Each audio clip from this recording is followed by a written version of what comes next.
प्राणाप्राणभृतामन्नम् अन्नं लोकाभिधावति वर्णप्रसाद सौसेर जीवित प्रतिभासुखम तुष्टिपुष्टी बलम मेधा सर्वं मने प्रतिष्ठितम.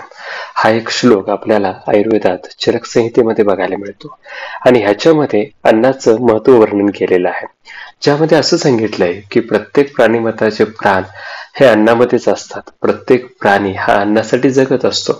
प्रत्येक प्राण्याचा वर्ण, त्याचं स्वर, त्याचं सुख, त्याचं चांगलं आयुष्य, त्याची हुशारी, त्याचं समाधान, त्याची तुष्टी पुष्टी बल, ह्या प्रत्येक गोष्टी अन्नामध्येच एकवटलेल्या आहेत. इतकं अन्नाचं महत्व आहे. आणि जसं प्रत्येक गोष्टीला काही नियम असतात, तसे अन्नाच्या ग्रहणाला सुद्धा काही नियम आहेत. आता आपल्याला अन्नाच्या ग्रहणाचे हे नियम कदाचित माहिती नसतील, पण ते नियम सगळ्यांना माहिती असावेच असे आहेत. आणि म्हणून चरक संहितेतले ते नियम, ते 8 नियम मी आपल्यासाठी घेऊन आलो आहे. चला तर बघूयात असे 8 नियम कोणते आहेत जे आपल्या अन्नग्रहणामध्ये खूप महत्वाचे आहेत. तर सगळ्यात पहिला नियम आहे तो म्हणजेच प्रकृती. प्रत्येक आहार किंवा प्रत्येक पदार्थ हा त्याची प्रकृती घेऊन आलेला असतो.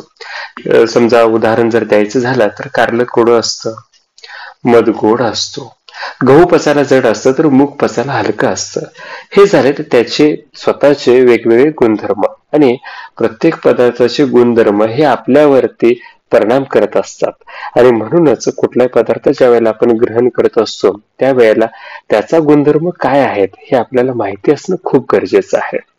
दुसरा नियम आहे तो म्हणजेच करण. करण म्हणजे processing of that food item. कुठलाही पदार्थ ज्या वेळेला आपण घेत असतो त्यावेळेला त्याच्यावरती काही ना काहीतरी प्रक्रिया केलेली असते.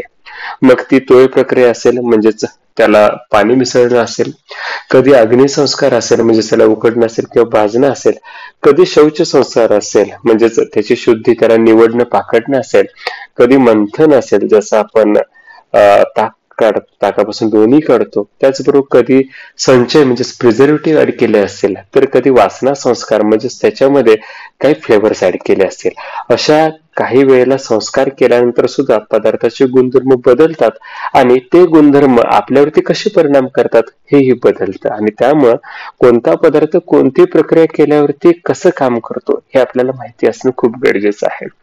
तिसरा एक नियम आहे तो म्हणजेच संयोग, आणि हा खूप महत्वाचा नियम आहे. कारण आपण जवळपास कुठलाच पदार्थ डायरेक्ट घेत नाही, म्हणजे त्याच्यावरती कुठलाही संयोग केलेला नाही असं शक्यतो होत नाही.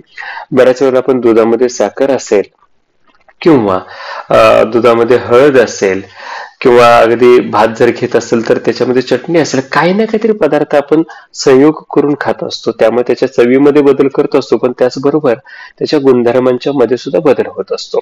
आता असे काही संयोग हे हितकर असतात तर काही संयोग हे अहितकर असतात. त्यामुळे हितकर संयोग आपण नियमित घ्यावेत आणि अहितकर संयोगाला टाळावं. आणि ह्यासाठीच आपल्याला कुठला पदार्थ कशाशी संयोग केला तर कशी परिणाम देतो हे आपल्याला माहिती हवं. त्यानंतरचा चौथा नियम आहे तो म्हणजेच राशी. राशी म्हणजे प्रमाण.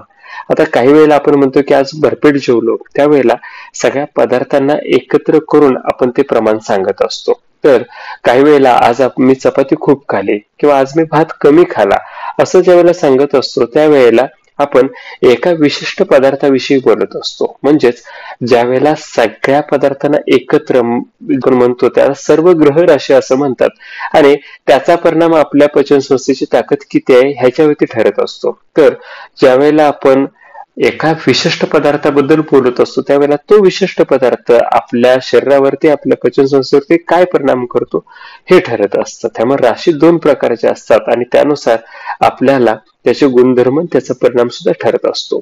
त्यानंतरचा 5वा नियम आहे तो म्हणजेच देश. देश हा सुद्धा 2 प्रकारचा आहे. एक देश आहे तो म्हणजे जो आहार्य घटक कुठल्या देशातून आलेला आहे त्यानुसार त्याचे गुणधर्म बदलतात. उदाहरण जर द्यायचं झालं तर काही फळं जी काश्मीर मधून आले आहेत त्याचे गुणधर्म वेगळे आहेत, संत्री नागपूरचे आहेत त्याचे गुणधर्म वेगळे आहेत, आंबा कोकणातून येतो त्याचे गुणधर्म वेगळे आहेत. म्हणजेच जो पदार्थ जिथून उगम झालेला आहे त्यानुसार त्याचे परिणाम आपल्याला बदललेले दिसतील. आणि तोच पदार्थ जर दुसऱ्या ठिकाणावरचा घेतला तरीही त्याचे गुणधर्म वेगळे दिसतात. आणि त्याचबरोबर दुसरा सुद्धा एक देश नावाचा एक नियम आहे जो लागू पडतो जो खाताना व्यक्ती आहे तो खाणारा व्यक्ती कोणत्या देशातला आहे त्यानुसार. बऱ्याच वेळेला देशानुसार सुद्धा अशा पद्धतीने पचनसंस्था आपल्याला बदललेली दिसते. काही पदार्थ विशिष्ट ठिकाणच्या लोकांना अगदी चांगले साधने असतात, तर काही पदार्थ काही विशिष्ट ठिकाणी अजिबात न चालणारे असतात. त्यामुळे आपण कुठे राहतो आणि कुठला पदार्थ आपण खातो हे सुद्धा खूप महत्वाचं आहे. त्यानंतरचा नियम आहे 6वा, तो म्हणजेच काळ. काळ सुद्धा दोन प्रकारचा आहे. एक आहे नित्यक काळ आणि दुसरा आहे अवस्थिक काळ. नित्यक काळ म्हणजे ऋतुमानानुसार आलेला काळ असतो.